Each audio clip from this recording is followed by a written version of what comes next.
Recovery community. The 810 Addiction Recovery Podcast is back at you again. Like always, I got to give thanks to Pastor Wiggins for allowing me to carry out my vision in accord with the vision of the church, which is to help people reach their full potential in God. And I bear witness that that's a fact. I've been building this up all week. Because they say if the drugs don't kill you, the lifestyle will. And so we switching up a little bit this week. We're dealing more with the lifestyle. And the guy I got in my guest today, it's a guy I met about 15 years ago. When he tell you about the things he's doing today, I was there when they was just in his brain. They hadn't even materialized yet. There was a thought, but now it's reality.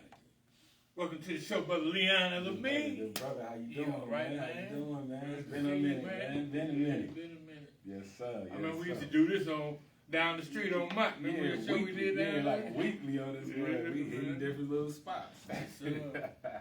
All up at where your office at that Hurley building down there on the South Saginaw? On South Saginaw, yeah. I remember them days too. With Doc them, yep. Yes, sir. Yes, sir. We've been on this journey, man. We've been out here putting in that work. That's right. And some of the guys that you done employed out of prison, I done dealt with them too because some of them come through New Path, the outpatient part. Yep. Yeah. And like, we know Leon. I'm with the Maine Institute. Why don't you tell us about that, man? Yeah, so definitely, man. I created the Maine Institute. Actually, it's our 10-year anniversary. So 10 years ago, 2015, like you said, it was an idea, a thought. My background originally, community activist, came home from prison and just really wanted to get involved and give back to the community. And when I came back, just seeing the need, man, in so many different areas and wanted to be a part of the change. And so originally I just started as a community activist trying to help, but I realized the work is so much bigger than what an individual as an activist can do. And so I created the Maine Institute in 2015, which stands for Money, Attitude, Direction, and Education. And we're a 501c3 nonprofit. And our mission is to provide comprehensive programming for individuals coming out of prison, jail, at-risk youth, men and women, some veterans, those aging out of foster care, providing services from mentorship, financial education, housing, workforce development, and a slew of other programs to help them reintegrate back in the community and be successful. Man, that's outstanding, and it's much needed. Like I said, I done met some guys that claim they was, working for you.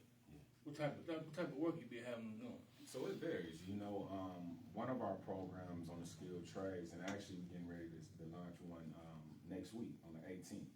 And what we do, individuals get state certified certifications in carpentry, lead and abatement. They get painting skills and a slew of others that they can use to help rehabilitate these homes or deconstruct these homes and properties. And that's probably where you've seen some of those guys. I usually have them out here in a lot of these blighted homes, working in the city, trying to either rebuild them or be a part of the demolition part of it. So do these guys ain't got to be from your ward, do they? No. We work with everybody across the county. City. Yeah, the city, county. We get people from all over. We got people that come through the program from Lapeer, Saginaw, etc. Man. So how many men you think the men through there? In 10 years. In 10 years, we done reached over 1,000. On the low end, in the beginning stages when we were just kind of getting going before funding and stuff, we'll probably touch about 200 a year. With funding, we don't peak at about 500 a year. Of individuals that we done touched in some kind of capacity. And most of these guys go on to work, live their decent lives. I know some of them may be seeking recovery. I told you I had a few of them guys in there. Absolutely. So we have a 90% success rate, and that's huge. With the makeup of and the climate of where we live and so forth. But that's just a testament to the programs and how effective they are.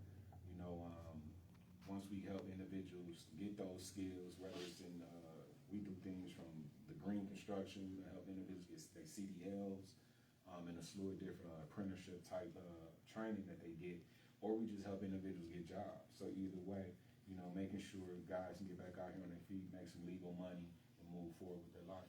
Man, that's awful, man. I wonder how anybody can complain about that. You got any ideas?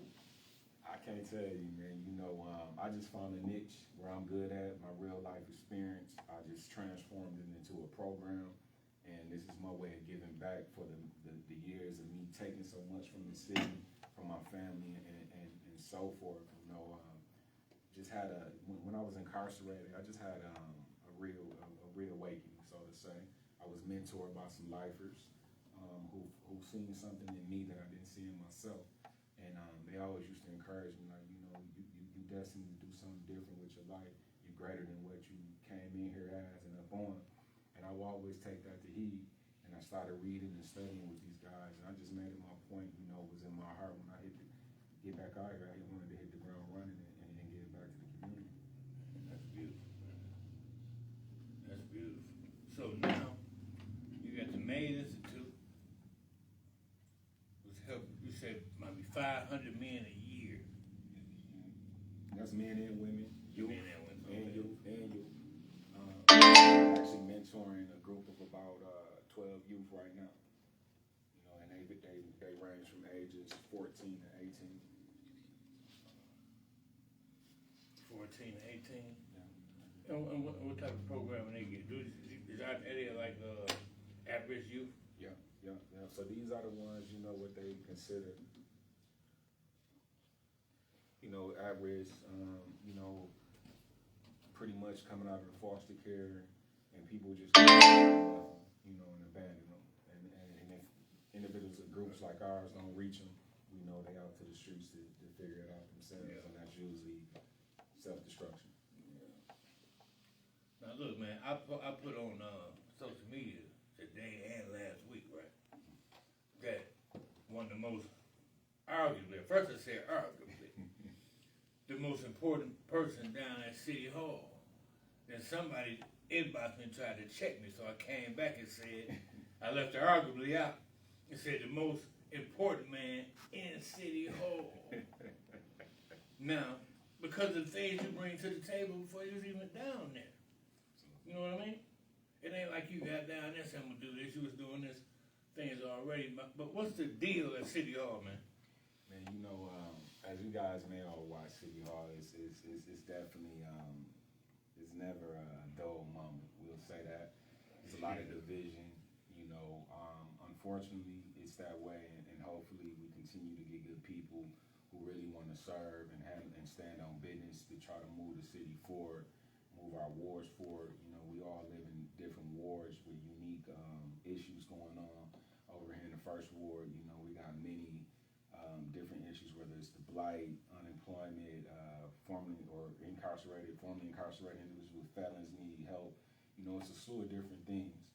And so, you know, I think the more we get more good, solid people, then I think things will change. But from my perspective down there, you know, all I can do is focus on the things that I have control over, serving my ward, making sure I'm responding to my residents and trying to cater to their needs, and also sharing the vision of what you just said. Basically, these things I was already doing before. See, I don't need a title to still get out here and put in work. Exactly. And that's what with myself. That's one of the differences between me and a lot of other people is that, you know, a lot of people need titles to validate them or mold them to do the work. The work was already being done since 2010 to the current. I was there. Absolutely. I was there. Absolutely. I was there. So, do all the city council people bring a program like that? Is it anybody else helping inmates? No, you know, this is what's very unique about what I bring to the table. You know, my focus is on the underserved, those who've been cast out, whether they drug addicts, been incarcerated, jail, domestic violence, etc.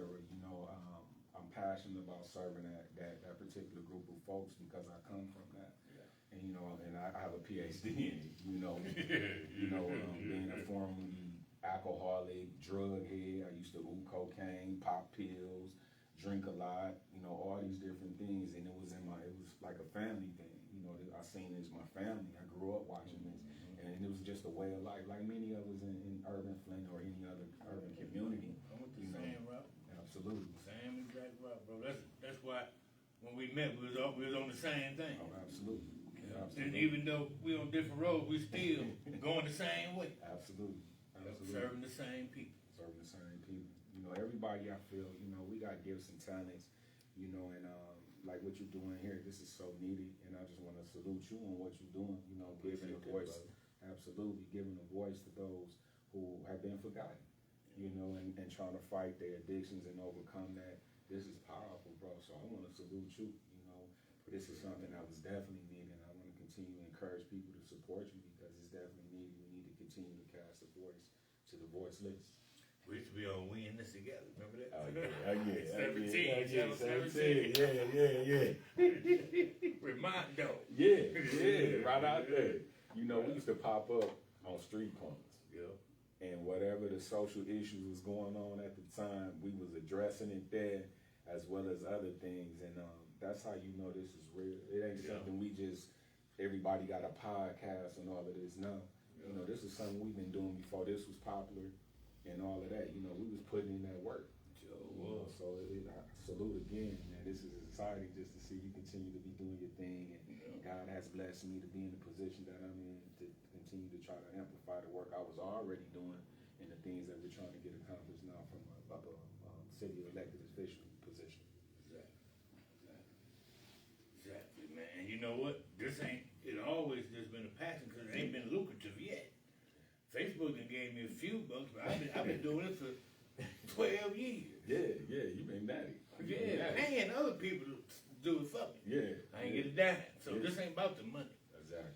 This is about help. And that's why I respect about it because one, I know you personally, and I seen your drive, and I seen you just took a phone from the beginning and just went to it. And then that evolved to, you know, other individuals assisting and to get to where you at now, man. So that's what I respect about it. And that's why when you bring guests on here who are from that recovery background, you know, they respect it because it's real. You come from that and you overcame it. Yeah. You know, and that's more informational and more important when you got a real life person that can share their life stories and how they overcame things and really pour into a person.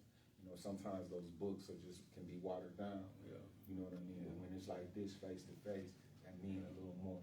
Yeah. And with somebody else who done walked that walk and Absolutely. overcame that. Absolutely. Let's get to that part of the story, brother. Let's talk about where you come from. When you first hit these streets. I was a late starter. I was like 18 when I was 16, 17 when I got out there.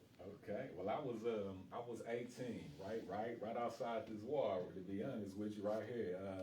I was 18 as soon as I graduated from Flint Northwestern, class of 1999. You know, I made a promise to my grandmother who was raising me at that time that I would graduate. But once I graduated, all I seen around here was the fast money, nice cars, the pretty women, and all of that. And to a young person, that's impressing upon me, and I was attracted to it. And I got out there, and I actually was kind of good. Yeah. I kind of, you know, got out there and blew past all the older people that was out there for years and years. And you know, unfortunately, that it comes with other things when you do that. You know, the beefs and all that other nonsense, which led to me being shot in my head and my back. Left to die right outside here on this street. Right here on Mott. Right here on Mott. Yep. 2002. Right before I went to prison. So let me get this right. Shortly before prison, you get shot in the head. Right. Oh Hit my ear. I got one in the back. I'm deaf in his ear because of it. And then after being shot, I was in a coma for about 20 days. Came out of that, and then I had to fight my case. You know, so I'm healing and fighting the case. You know, that which ultimately led me, you know, I got convicted and so forth. So that was a street beef, the drug gang that brought that to you? Yeah, man, you know, I'm quite, you know, a lot of people are familiar with the Pearson Hood, the Posse, Pearson Hood gang. That's where I'm from. Was a part of that before it kind of morphed into what it was when I left. But the same people I grew up with, you know what I mean, that you feeding every day and you think got your back and you out here doing things in the streets are the same ones that be plotting on you. You know, they the most closest, so they know the most about you.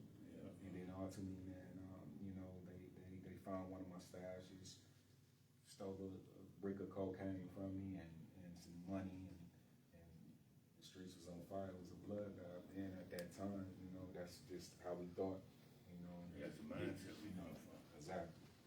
It ain't nothing to kill somebody look like you about nothing. It's sad, man, and it's sad, man. We always so quick to tear each other down. But when we have the government and these crooked police officers and other oppressive entities and things in front of us, we run and hide and cock our tail and run in the house.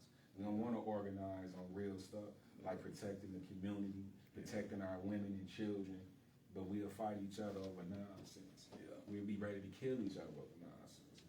And that has to change, man. That has to stop. We try to tear a brother down because he owned properties and one happened to be outside of Flint. Ain't that something? Man, that's unfortunate. How hard it is being a two-time felon, a black man who practices a religion that's not even the majority religion in the country. I have so many marks and hits already against me. And then to have to encounter trying to, people want to open up doors for me. They didn't want to give me a job. I had to make a job for myself. An entrepreneur spirit, and I got into real estate early on. That was still is my passion, construction, that kind of stuff. I'm passionate about. And it's unfortunate. I got several houses all across the city that we fix up and as our service and give people a chance to get their lives together. That people have issues with that. So the work you do, as far as fixing up houses, and I mean, I be seeing y'all tearing them down too with your big trucks. I be seeing a lot of that. Absolutely. And it ain't limited to your ward, right? No. So we this is what's unique about me being in this position. I'm not gonna take a position if I can't really help. I don't want it for a title. I could be doing something else with my time.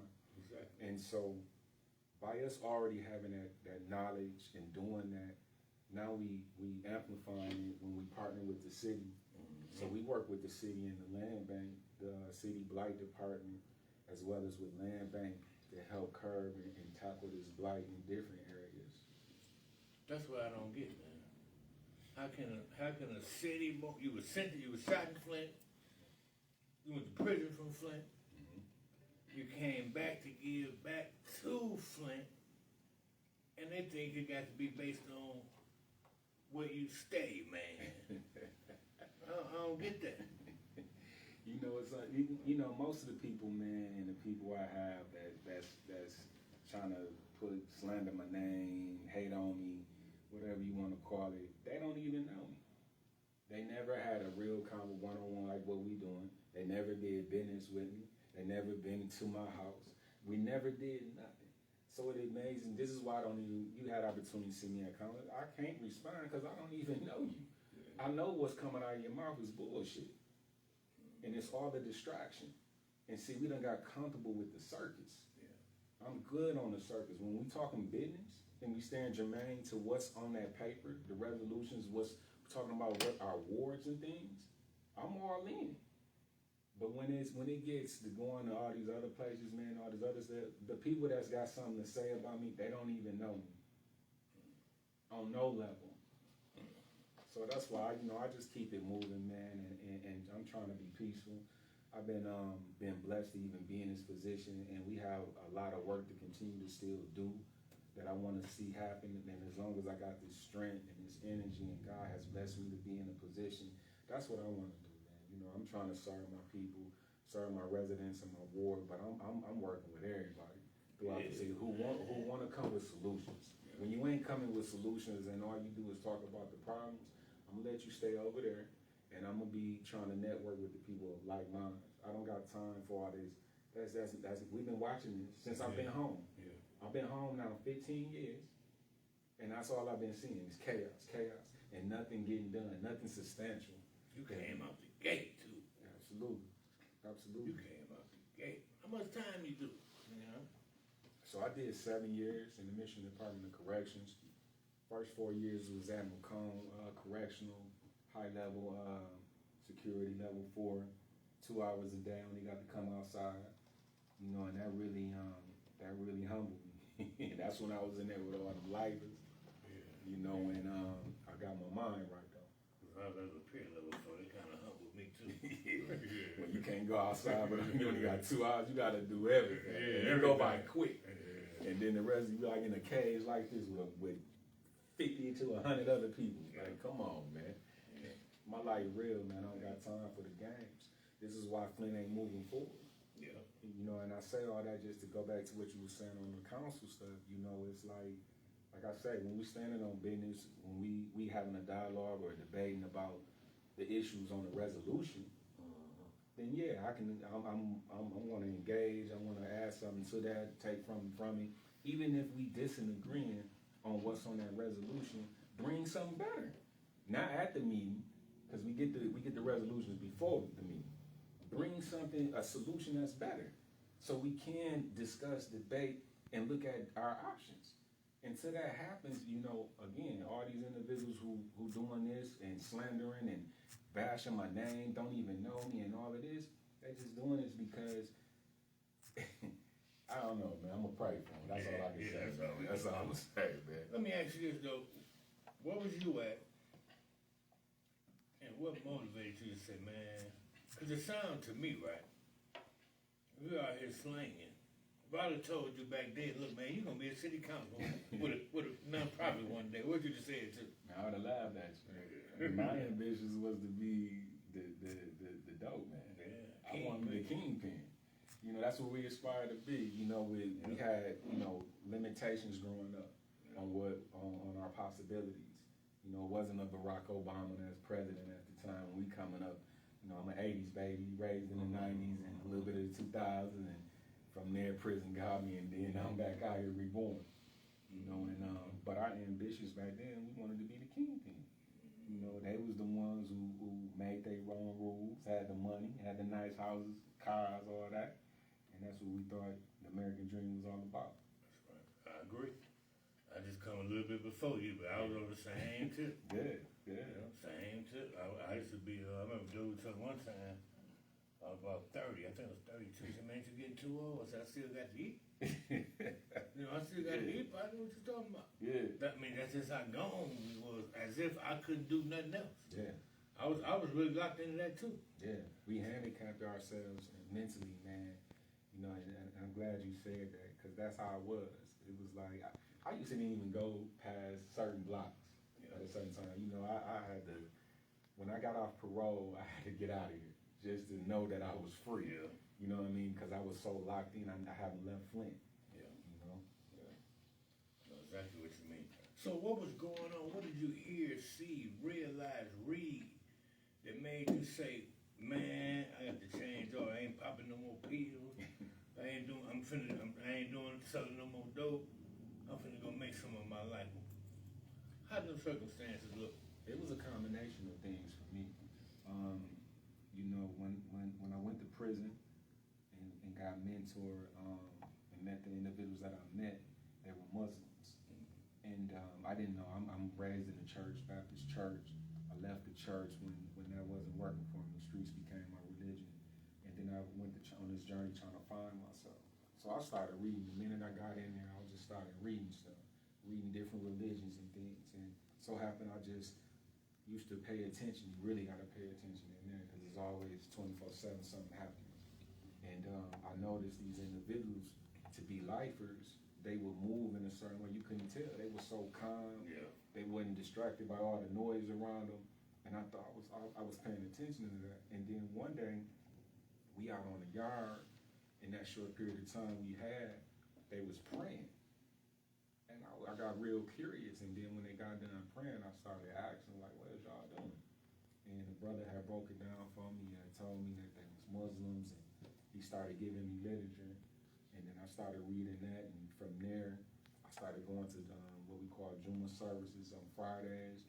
And then a couple times of doing that, and I ultimately took my Shahada, embraced Al-Islam as my way of life, and also got knowledge of self.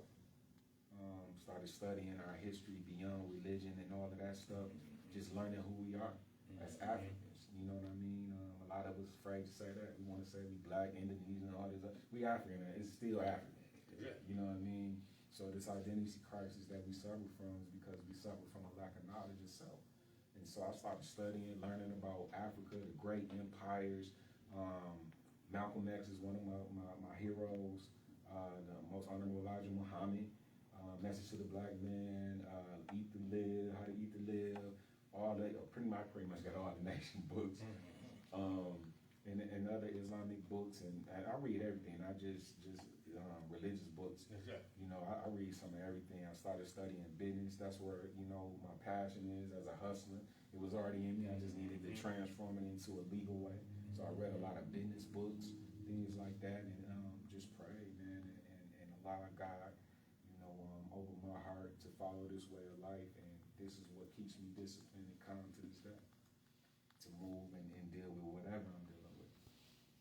And that saved your life. Saved my life. That and my mother and grandmother's prayers. Yeah. That and my mother and grandmother prayers, man. And that was something I was afraid of too. I didn't want them to pass while I was in that cage. Man. You know what I mean? I didn't. That would have killed me. That's what helped me deal with my grandmother's death, man. Yeah. Because she had told me about a year. No, she told me it was a couple years before she passed. That one day, boy, you finally becoming a man. And I knew she was proud of me transforming my life. And then she went ahead and left here, but that made it all right with me. Absolutely. At least she didn't see me the same knucklehead I had been for 30 years. And that's a blessing, bro. Her impression of you before she left this plane of life was a positive. And I got married a week before she passed. Oh wow. Oh okay. Okay. Okay. Somebody told me she hung on, boy, and she done that. Yeah, she did. Okay, she did. I take that. Yeah, she did, man. Yeah, she she got to did. see her baby. The first one. Man. The first one. That's what's up. Yeah, that's what's up, man. You know how important our grannies and stuff is to us, man. So definitely, man. Yeah. When it wasn't nobody else, it was them. Absolutely. It was them. When my mother was out here working in that shop, struggling with her drug addiction, and then my dad was gone, and the she had at the time, I ran to Granny. Granny was my protector, man. So definitely, man, if you got your granny still in your life, love on them, check on them, and pray for them every day, man. Definitely. Yeah, man. Definitely. I agree with that, brother. Man, that's amazing. So when you was in prison, made that commitment, I already know you came out blazing, because I met you had been home 6 months, and you was putting something together then. Man, I was hungry. Yeah, so I'm you came still out hungry. blazing. Still hungry. Still hungry, man. It's so much work. I was so, disappointed on just how Flint, or inner city Flint, was looking, and I know I played a role in the destruction of it. When you live in that lifestyle, hustling in the drug trade at that time, doing one by one as they hit Pearson outside, it was just like that, And I seen the destruction of that, man, and most of us now in prison doing this crazy time, or dead, or we done lost our minds behind that lifestyle. I see some guys sometimes who couldn't shake it, and they out here like zombies still. Because from selling drugs, that's how I use them. Exactly. So somebody told me to buy it, I was, and led another. Then it got out of control at one point. I'm glad old people didn't witness it, but it got out of control. Yeah, and that's similar like with me. When you hustling, you dealing, fast, women and all of that. You're trying to keep up with the game, and that's how I did it. I had it always around, and then it became, a party thing, and let me try it, and then from there it was like, I gotta have it now. Got addicted to it, man, and almost died, OD twice, from standing up, moving cocaine and drinking and partying, tricking off with girls. OD twice? OD twice, man. And I had, luckily, my granny right down the street. So I had went out, so say this is Friday. I had started partying around 10 o'clock that night, having been to sleep 10 the next morning, staying up just getting high, drinking, sexing. And when I finally came home, my heart just started to And I'm like, oh, and I fell down. And lucky my granny was there, and they rushed me to the hospital. Granny, boy.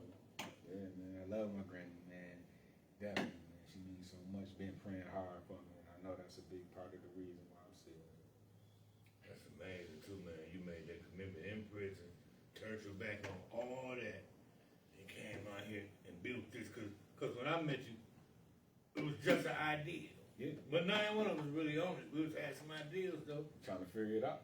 Trying to figure it out. We have our building sessions, we read, talk about something, and before you know it, like, man, what we gonna do? Yeah. What we gonna do? And that's the approach I take to this day too, learning from that. It's like, you know, I like to listen, you gotta have conversations, you gotta get information, you gotta brainstorm, you gotta strategize, but we gotta put some action behind it too. And that's the type of person I'm is, and that's why you guys may see me, a lot of them always in the war doing something. Because I got into the habit of doing the work, rolling my sleeves up, and just getting to work. Yeah, I was just mentioning that too. You be right out there with them cats. Yeah. With them brothers. Absolutely. I'm no, again, the title stuff don't mean nothing to me. That's why they respect it, man. You know, because I actually get out there in the mud with them. You know, when I got the time, I'm out there in the mud with them with this fixing a house, tearing one down, cutting grass for the seniors, you know, doing food drives, water drives, even helping some of my seniors get to their appointments. You know, whatever it takes to just kind of help my people get ahead and move forward. And then I'm also always strategizing on ways to make the situation a little bigger. So when I'm not here, we leave a foundation for those coming behind and something that we didn't have. You know what I mean? And that's why it's so important that the organization had to get created. You know, I may not be here forever, but if I can leave that foundation and that blueprint, somebody else can take it and maybe take it further than I do. Yeah, I got a little son, Lil Leon. So yeah.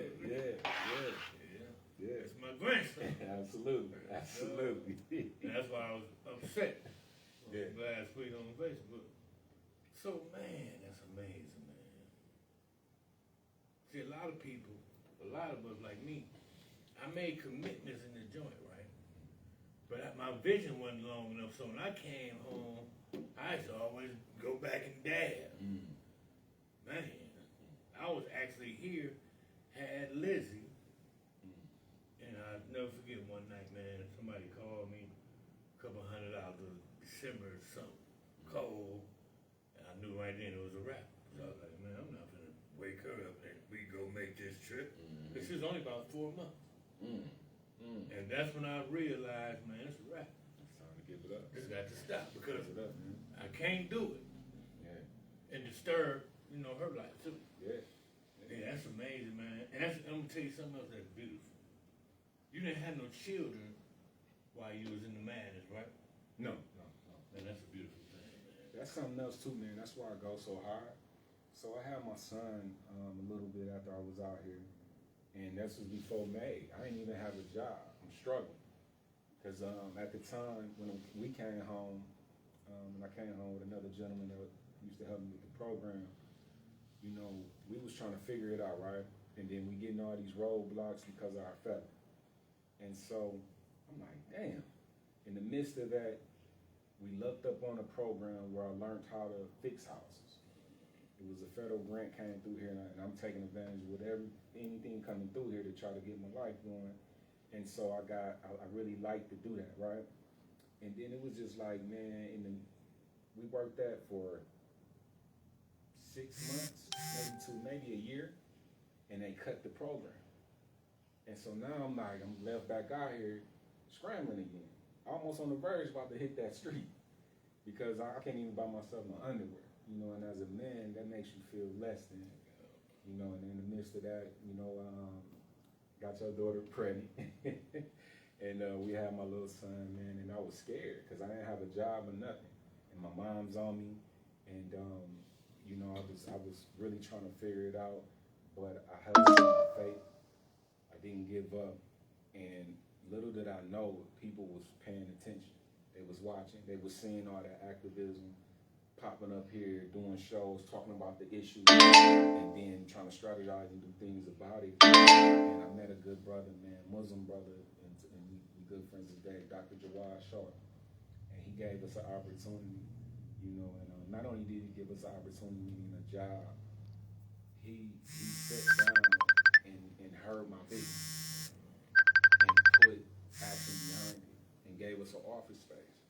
You know, and from that it just started growing, and we kept at it and we kept at it until where we find ourselves 10 years in. Man, that's amazing, man. Because you know how many brothers go through that part right there, the struggle part, ain't got nothing, can't make nothing happen, and give up. Yeah. Go back. Yeah, it's easier for them to go back, man. I done done. Yeah. I done done.